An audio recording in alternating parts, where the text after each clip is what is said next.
Hi, Mark Savage here with Savage on Wheels. We've got a really hot car here today. New Challenger, well, old Challenger in the 2008. They came out with the Dodge Challenger, but they've been souping it up and adding more and more horsepower ever since. And you know, you think back to Challengers back in the day in the 1970s when it first came out.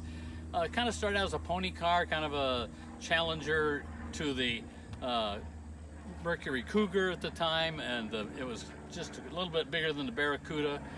But this one is a Hellraisin. The color, as you can see, is kind of a purple, what they call Hellraisin. And this is the RT Scat Pack Widebody with a 485 horsepower Hemi. Yeah, it's got a Hemi in it, V8. And this thing will get up and run. And I think it's a beautiful looking car. I'm not a big purple car fan, but this is kind of a cool color. And you know, we can just show you, they call it a wide body because it's got all these additions to make the body look a little wider. Now, I think the car looked a little bit chunky when it first came out, but I think this wide body actually makes it look better, makes it look more muscular. And look at the major rubber on this bad boy. This is like a foot wide rubber here. I mean, that's as much tire as I've seen on almost anything. This is a Pirelli ZR20, a 20-inch tire, and special wheels that they've got on it. Red Brembo brakes in here.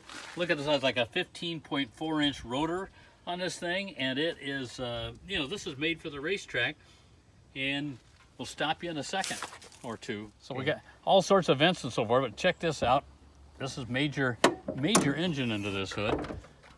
Again, it's a giant 6.2 liter V8, the Hemi. This is a special SRT version of it. 485 horsepower, 475 foot-pounds of torque. So this one will grind these big heavy wheels and tires off of this baby, man. That's why you got to have a foot wide of rubber on it. You know, one of the special features here is that there are a lot of ways to adapt the car as you drive it.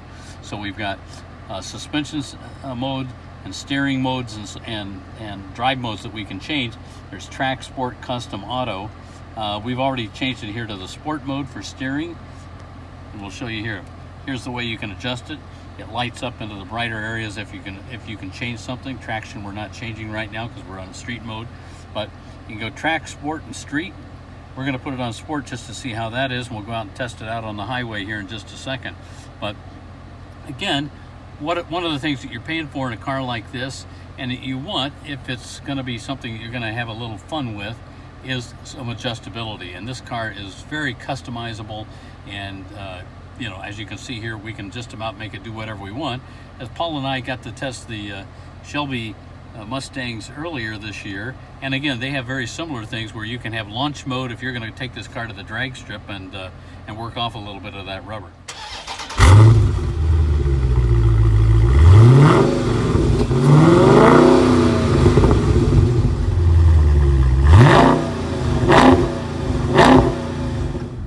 So we'll give it a little horsepower getting onto the entry ramp here.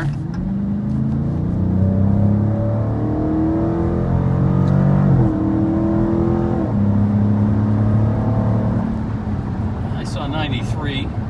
That's pretty good entry ramp speed on any car, but I'll tell you, one of the things that's really nice about this is it's pretty quiet in here. I mean, we can hear the roar of the engine and that's fine, but not a lot of road noise, and it's a very comfortable ride even when we have the sport mode on. So pretty impressive, really. So obviously we're driving kind of a mid to upper level Challenger here with this Scat Pack Widebody, and this one starts at about 46.5 and ends up, at least with how this one is equipped, at about 56.5. So that's, it sounds like a lot of money to me because that's a lot of money, but it's not a lot of money in a market like this where you're looking for horsepower, and this is getting you 485. But the nice thing about the Challenger is that you can get it from, basically almost an entry-level car price all the way up to a very high price. The base model that has a V6 with 303 horsepower starts out at about $26,000 to $28,000, and then it just keeps going up from there. And then you add those V6 models, by the way, can have all-wheel drive. The V8 models, they don't get the all-wheel drive. So you're probably using these more for just enjoyment in the summertime. But this one is kind of the mid-range, and then it goes all the way up to the Hellcat Red Eye, which is 75 grand but has 797 horsepower. So you're going all the way from 303 to 797 horsepower, and all the way from, let's say, 29,000 all the way up to 75,000. So that's a pretty wide range, and obviously the cars are all a little bit different as far as how they handle, the suspensions they have in them, and all the buttons we have to make adjustments. This has got a real nice racy suspension on it. We've gathered up a little speed here. We're going to see how it does in the turns. Very stable, very solid, not a lot of body lean, which you don't want a lot of body lean in any racy type car or any vehicle that you're going to go to any great speed at. And we got special suspension damping on this thing because it's a wide body. That's part of the wide body package. So one of the nice things about the interior here is a lot of suede and leather and carbon fiber. That's about a $1,600 add-on here, but you can see we got the logo on the back of the seat of the Scat Pack, and we got carbon fiber up on the dash and on the console of the car, and then the suede seats and a suede headliner also. So kind of a soft feel, but nice kind of supportive backs, seat backs. So it's a nice car, nice comfortable interior.